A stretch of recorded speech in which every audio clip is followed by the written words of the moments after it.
Aujourd'hui, je vous raconte l'histoire d'un boutiquier que j'ai rencontré et qui m'a impacté. Et je suis convaincu qu'à la fin de cette vidéo, vous allez comprendre pourquoi j'ai tenu à vous raconter cette histoire pleine d'enseignements. Un matin, j'ai reçu des visiteurs de façon inopinée, des personnes qui sont venues à la maison me rendre visite et rendre visite à ma famille. Et ce matin-là, puisque c'était des personnes assez importantes pour moi, je me suis démerdé pour vouloir les offrir un petit déjeuner digne de ce nom. Et manquant du pain, je suis sorti pour essayer de m'en procurer. Le boutiquier qui nous sert généralement du pain, qui est à côté de la maison, et vous le savez, à côté de nous, nous avons toujours un boutiquier qui nous sert généralement nos petits besoins, surtout des besoins élémentaires. Et c'est dans ces boutiques que nous avons nos différents cahiers de crédit dans lesquels, à chaque fois qu'on va venir pour prendre quelque chose alors qu'on n'était pas préparé, alors qu'on n'a pas de finances, on va noter. Et quand on va réussir à accumuler l'argent nécessaire pour payer, on va venir effacer notre nom dans le cahier. Et si vous avez une situation pareille, n'hésitez pas à nous le faire savoir en commentaire. Lorsque je suis donc sorti pour aller acheter du pain chez le boutiquier habituel, il avait fermé. Est-ce qu'il fallait que je rentre et que je dise à mes visiteurs qu'il n'y a pas de pain? Non. Je suis donc allé dans le quartier, je me suis renseigné, demandé est-ce qu'il y a un boutiquier un peu proche? Et on m'a renseigné, le boutiquier le plus proche était un peu loin de moi et il fallait monter une longue colline. J'ai dû y aller à pied. J'ai monté la colline. Elle était difficile à monter parce que ça faisait longtemps que je n'avais pas fait de sport. J'ai coulé beaucoup de sueur et lorsque je suis arrivé dans la boutique qui m'avait été indiquée par quelqu'un du quartier, j'étais tout en sueur. Et le boutiquier m'a vu venir, il est sorti de son comptoir, il m'a accueilli, il m'a donné une chaise et il a sorti une bouteille d'eau bien glacée de son frigo. Il a ouvert alors que cette bouteille était encore scellée. Il m'a offert, il m'a dit, étanchez votre soif, messieurs. Asseyez-vous ici, prenez un temps pour vous reposer. Ensuite, vous pouvez me passer votre commande. Lorsqu'il est reparti dans son comptoir, il est revenu avec une lingette bien mouillée. Il me l'a offert et il m'a dit, enlevez la sueur qui a sur vous. Et pendant que j'étais stupéfait à me demander, mais quel est ce boutiquier qui prend autant soin de ses clients sans même savoir ce que le client vient acheter? Et c'est là qu'il me demande, en quoi est-ce que je peux vous aider, cher monsieur?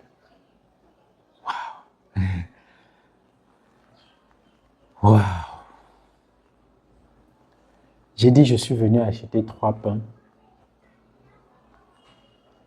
Il m'a dit, merci d'avoir choisi ma boutique ce matin. Je suis ravi de vous accueillir ici pour la première fois. Et je me rends compte que c'est la première fois que vous entrez ici parce que je connais pratiquement tous mes clients. Je vous vois souvent passer dans votre véhicule. Je sais que vous vivez très loin en bas là. Je sais que vous avez grimpé une grosse colline avant d'arriver ici. Je vous en remercie. Alors, il est allé, il m'a servi les 3 pains et il a ajouté un de plus. Il est revenu me dire, puisque c'est la première fois que vous arrivez ici et que vous prenez 3 pains, je vous offre un gratuitement. J'ai dit, waouh, le pain, quel est ce boutiquier qui va juste me prendre comme si j'étais un roi dans sa boutique? Juste pour le pain. Ah. J'ai accepté et pendant que j'étais en train de partir, il m'a dit, est-ce que je peux avoir votre numéro de téléphone parce que je vais vous appeler après avoir dégusté mon pain pour vous demander votre niveau de satisfaction. Je le fais pratiquement avec tous mes nouveaux clients parce que j'ai besoin de vos avis pour améliorer la qualité de mon service. Évidemment que, avec tout ce que j'avais reçu comme don, comme service de sa part, je me sentais obligé de lui offrir, de lui donner mon numéro de téléphone sans contrainte. Et pendant que je partais, il est sorti de son comptoir. Il a ouvert la porte de la boutique. Il m'a fait sortir et il m'a dit « À très bientôt, Monsieur Marcel. »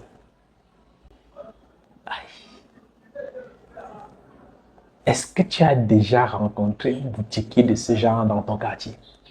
Dis-le-moi en commentaire. Lorsque je suis parti le lendemain, mon téléphone a sonné et c'est le boutiquier qui me rappelait pour me demander « Bonjour, Monsieur Marcel, j'espère que vous allez bien et que je ne vous dérange pas. C'est le boutiquier chez qui vous êtes passé hier pour vous en procurer du pain. Vous avez acheté 3 pains et je vous ai offert un gratuitement. Et j'ai apprécié le fait que vous avez pu monter une colline pour venir chez moi acheter du pain. Merci beaucoup. » Alors, je vous appelle ce matin pour vous annoncer que chaque fois que vous allez venir ici acheter du pain, si vous achetez 3 pains, je vous offrirai un gratuitement à chaque fois. Wow. Obligatoirement que tu vas dire d'accord. Obligatoirement que tu vas dire, il n'y a pas de souci, je vais revenir. Et un matin, tu te lèves pendant que tu es en train d'aller acheter du pain. Le asso chez qui tu avais ton cahier, il te voit et te dit, mais Monsieur Marcel, c'est comment? Vous n'achetez pas le pain ce matin? J'ai tourné la tête, j'ai fait comme si je n'ai pas entendu. J'ai pris mon téléphone, j'ai dit, allô, oui, c'est comment? Oui, oui, oui, oui, en passant, pour l'éviter. Je suis allé acheter mon pain, 3, et j'ai reçu un 4e gratuitement. Je suis rentré. Pendant que je rentrais, j'ai évité de regarder la boutique de mon ancien asso. Je suis entré parce que naturellement, j'ai reçu un meilleur service et une meilleure offre ailleurs. Obligé d'aller là-bas. Même s'il y a des obstacles que je devais traverser pour y arriver, je me sentais vraiment obligé. Alors, ce faisant obligatoirement, parce que j'avais été satisfait de la qualité du service, je me suis mis à en parler à mes voisins. J'ai un boutiquier là, j'achète le pain chez lui chaque fois. Quand j'achète 3, il m'offre toujours un 4e. Essaye un peu d'aller aussi là-bas, voir si ça va se passer seulement, si ça se passe seulement chez moi ou bien s'il va te faire aussi ça. Et un de mes voisins est parti, il a reçu le même traitement. Il est revenu, un 3e est parti, il a reçu le même traitement. On a commencé entre nous à en parler aux gens qui sont allés là-bas acheter du pain. Ils ont reçu le même traitement. Waouh! Un jour, c'est moi qui manque du temps pour aller acheter du pain. J'envoie un enfant, je lui dis, va au sommet de la colline, chez le boutiquier tel, m'acheter 3 pains. L'enfant est parti, il est sorti et il est revenu effectivement avec 3 pains. Vous imaginez déjà la réponse. Je lui ai dit, monsieur, tu n'es pas allé là où je t'ai envoyé. Va remettre rapidement les pains là, grimpe la colline, va chez tel boutiquier, achète-moi 3 pains. Parce qu'évidemment, j'attendais un 4e. L'enfant est parti, il a remis les pains, il a avoué qu'il trouvait que c'était trop loin pour rien, parce qu'il y a le pain à côté. Je lui ai expliqué pourquoi. Finalement, il a remis les autres pains, il est parti prendre. Là où je l'ai envoyé, il a ramené 4 pains. Ce faisant, pendant qu'on passait le temps à acheter chez lui, un jour il m'appelle et il me dit, Monsieur Marcel, depuis que vous êtes venu chez moi et que vous achetez du pain ici constamment, j'ai remarqué qu'il y a des gens qui viennent de votre part acheter du pain et ils veulent avoir le même traitement, ce qui est fait effectivement. Et pendant que cela se faisait, ils achetaient beaucoup d'autres produits en venant. Vous aussi, j'ai remarqué que désormais, vous achetez beaucoup vos produits ici en dehors du pain alors que vous étiez venu pour le pain au départ. Alors, mon chiffre d'affaires a augmenté, mes bénéfices ont augmenté et j'ai décidé de vous faire un petit cadeau. Le petit que vous avez envoyé chez moi un matin, demandez-lui de passer demain à 14 h, récupérer un petit présent que j'ai prévu pour lui, pour vous remercier des efforts et des recommandations. J'étais très enthousiasmé et le matin, j'ai envoyé l'enfant. Je lui ai demandé d'aller à 14 h très précise. À 14 h, j'ai appelé la maison. Est-ce que vous avez envoyé l'enfant? Demandez-lui d'aller chercher le cadeau. L'enfant est parti et quand il est rentré, on m'a appelé pour me dire le boutiquier a offert un vélo neuf à mon enfant.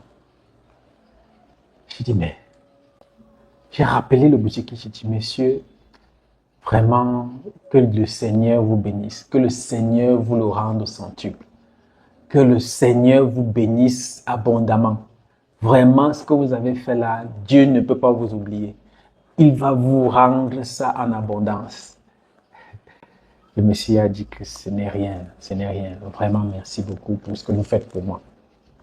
Et d'ailleurs, si vous continuez à recommander les gens de venir acheter mon pain, ils vont recevoir le même traitement que vous. Et si le chiffre d'affaires augmente jusqu'à atteindre un certain seuil, à la fin d'année, je vais vous offrir une petite voiture, peut-être une petite Corolla ou Yaris, pour que vous puissiez vous déplacer facilement dans le quartier. Oh. À ce moment-là, j'ai dit, mais je connais qui où, je connais qui où. Je suis sorti, je suis allé dans le quartier voisin, je toquais les portes, je dis, il y a un pain spécial là. Même si tu dois prendre le taxi, je te paye le taxi, tu quittes de chez toi, va là-bas acheter le pain. Je dis, il y a un pain là qui est magnifique. Tu as déjà testé le pain du boutiquier là, dit qu'il est à tel endroit là, va là-bas acheter du pain. Je te dis, et quand tu achètes, donne mon nom. Dis-lui que c'est moi qui t'envoie. Je suis devenu fou. J'ai parlé du pain là même. C'est-à-dire que je quittais, je voyage, j'arrive quelque part, je me rends compte que je suis en train de parler du pain de la Ladi là.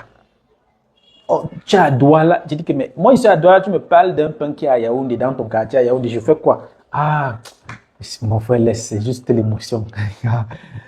Je parlais de ça partout. C'est comme ça que je me suis rendu compte que je suis devenu le commercial du monsieur qui me rémunérait très bien. À chaque fois, il m'appelait, il me donnait des cadeaux. À chaque fois, il m'appelait, il me disait qu'il y a des promotions. À chaque fois, il m'appelait, il me dit que, gars, cette fois-ci, allons à Kribi. J'étais devenu son ami intime. Je l'aidais à faire du chiffre d'affaires. Et plus il en faisait du chiffre d'affaires, plus il me récompensait, plus il me donnait des commissions, plus il me donnait des gratifications. Je suis convaincu à l'instant où vous êtes en train de suivre cette vidéo maintenant, vous savez que je suis en train de parler du marketing relationnel. Il fallait que je vous explique le mécanisme du marketing relationnel dans un autre sens, dans une autre façon, de façon à ce que vous puissiez mieux comprendre comment ça fonctionne. Le marketing relationnel, c'est exactement comme le boutiquier imaginaire dont je vous ai parlé. Consomme, je te paye. Recommande aux gens ce que tu as consommé et dont tu as été satisfait, je te paye. Et je te réserve un traitement particulier parce que tu as consommé, parce que tu as recommandé mes produits et parce que tu fais en sorte que je fasse beaucoup plus de revenus. Et puisque c'est toi qui fais en sorte que j'en parle, que les gens connaissent mon produit, les frais de publicité que je devais donner à la radio, dans les chaînes de télévision, qui est élevé à des centaines, qui est chiffré à des centaines de millions, je vais distribuer ça entre toi et toutes les personnes qui vont décider de parler de mes produits ou de mes services. Et j'ai toujours un produit d'appel. En tant que MLMpreneur, tu dois toujours avoir un produit d'appel. Le pain. Qui ne consomme pas le pain? C'est un exemple pour te dire que tu peux dans ton marketing choisir le dentifrice. Qui n'utilise pas le dentifrice? Et lorsqu'il aura essayé ton dentifrice et qu'il est satisfait, tu lui présentes l'autre panoplie de produits que tu vas avoir. Dans ce que je viens de te donner comme déroulé, comme histoire, comme storytelling, je viens de te faire un storytelling dans lequel il y a une offre irrésistible, la chaise, de l'eau glacée, la lingette bien mouillée pour s'hydrater, dans lequel j'ai fait le closing. Il était venu pour acheter 3 pains. Je lui ai dit, si tu achètes 3, je t'offre un 4e. Chaque fois que tu vas acheter 3, je vais t'offrir un 4e.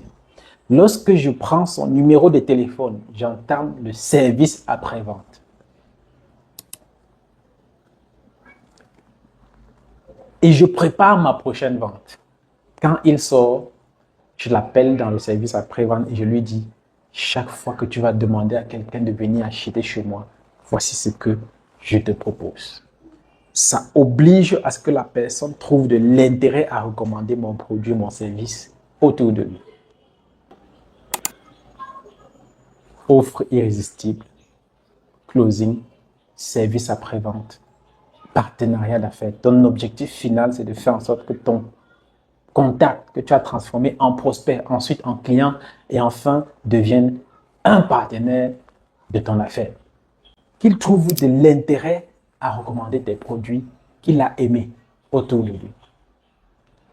J'offre une formation exclusive qui va durer 1 mois pour devenir professionnel du marketing de réseau, pour devenir professionnel du marketing de réseau pour tous les marketeurs qui font dans le MLM ou pas, qui veulent se lancer dans le MLM. Cette formation est faite pour vous. Je vais mettre un lien en commentaire de cette vidéo afin que vous puissiez vous inscrire le plus rapidement possible pour bénéficier en promotion de cette formation exclusive.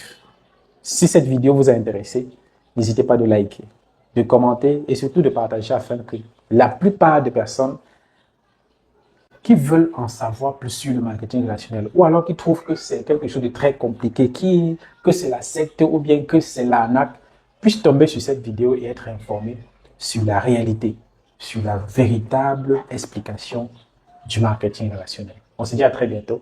Marcel Minka. Ciao.